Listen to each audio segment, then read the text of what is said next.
Boo! Hello guys and welcome to Advent 2015 Day 3. So today I'm going to be reviewing Spectre. James Bond 007 Spectre. Now it came out on the 26th of September. 26th of October. Yeah. And basically it was kind of like, it came out on the 26th and I was going to go see it on the 26th with Amber, but I didn't have the money on the Monday, so I had to wait until the Saturday on Halloween itself, so we went on Halloween to see it. And I've been wanting to do this review for a while and I thought, why not do it as part of Advent? So Spectre, wow, James Bond back on the screens of TV. It's just something that you want for a while after the major success of Skyfall. You know, you're just waiting for the next James Bond film. And James Bond's such a big part of the British culture, and I've kind of grown up with James Bond, so I love James Bond. And what Amber didn't tell me is when we were going to see the film, after we'd already bought the tickets and stuff and going into the screen, she then tells me she doesn't like James Bond. She could have told me this beforehand, but hey, what the hell. So, you know, the film kind of picks up from after Skyfall. Well, you've got the whole sequence with Mexico, Day of the Dead, at the start. One downside to this film is, and the random subscriber shout out for Day 3 goes to BJT Productions. So go subscribe to, God, I felt a massive flashback to me when I was younger then. Go subscribe to BJT Productions. Sorry. James Bond has too many women. He sleeps with like 40 women in it. And it's just like, mate, do you want to slow down a bit? No man could do it that many times in 1 week. Well, they could, but damn boy. No, it's like, I don't know, they've gone back to kind of the original type of thing, because when they made the Casino Royale with Daniel Craig's first film, when they made that, they kind of stripped all the Q, Moneypenny, and women that Bond would sleep with. And I don't think people like that, but it did kind of work. But in this one, they've kind of just brought all that back, and they've tied up the whole story arc that's been happening for the past 3 films.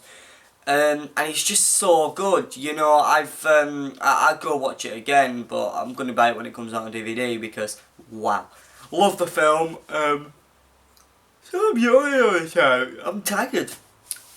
But yeah, it's such a great film, you know. It's got such like dynamic things. The visual effects are amazing.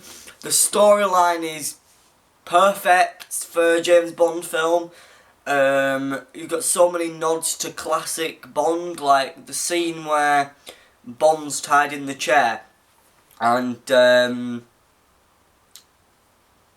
Christoph Waltz's character, I think it's called, is going to kill him, and he's got the like the needles to his thing. Well, a cat jumps on his knee and he goes, "Hello, pussy," and it's like, it looks like the white cat from I won't say Moonraker, but in Moonraker, it's, you know, that small guy with the odd eye, and it's just like, "Mr. Bond, I've been expecting you. We've been expecting you, Mr. Bond." That sort of cat, and it looks like that cat, or maybe the cat from Stuart Little, but it kind of gave me a bit of a nod to it. And then, obviously, he ties everything up, he works out everything, blows the whole things up, and there's so many good stuff in this. The fight scenes, the shooting. There were no fights at top of stairs, but hey, that was fun. There was buildings collapsing, there was all sorts that happened. There was Bond getting suspended from MI6, and then working in secret. There was Q back with a really cool Aston Martin car that was meant for another 00 agent. Which was supposed to be doing the mission, but Bond stole the car.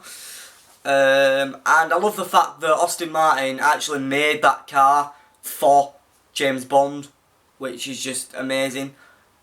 And then you've got like the Aston Martin that he has in Skyfall that gets destroyed.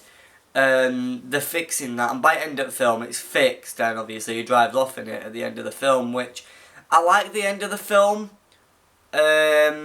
because you don't know whether, like, it doesn't matter whether Daniel Craig comes back or not, because I don't think he's decided. That's why they've done it like that. So he doesn't have to come back. That Bond's gone. But if another Bond came, then another Bond could come. Like, do you know what I mean? Like, you could have a new Bond now, or you could bring Daniel Craig back, because at the end of this film he does drive off with his girlfriend, which is technically the villain he fights in the film. It's, well, he captures her at one point and stuff, but that guy that says you're a man in the middle of a hurricane, Mr. Bond. You're a kite flying in the middle of a hurricane, Mr. Bond. The guy who says that, actually, well, he kills himself in the film, but it's his daughter that James Bond gets with, which I kind of like that James Bond's kind of been given this settling thing, and Daniel Craig is such a good actor, and he's definitely portrayed James Bond the best he can, but like he said, he'll only do James Bond again if, well, he said he'll only do it for the money, but I've heard he is coming back to do one final film. But I don't know. Personally, if I were James Bond, I'd just do them all. I'd redo all the past films with one actor and stuff like that. But yeah, they're not going to do that. But overall, I think the film's such a good film. I give it a 9 out of 10. It had a few flaws, but it was perfect. And I'm so glad I went to watch it. It was just perfect. I loved it. So yeah, thanks for watching day 3 of Advent. I'll see you next time for day 4. Bye.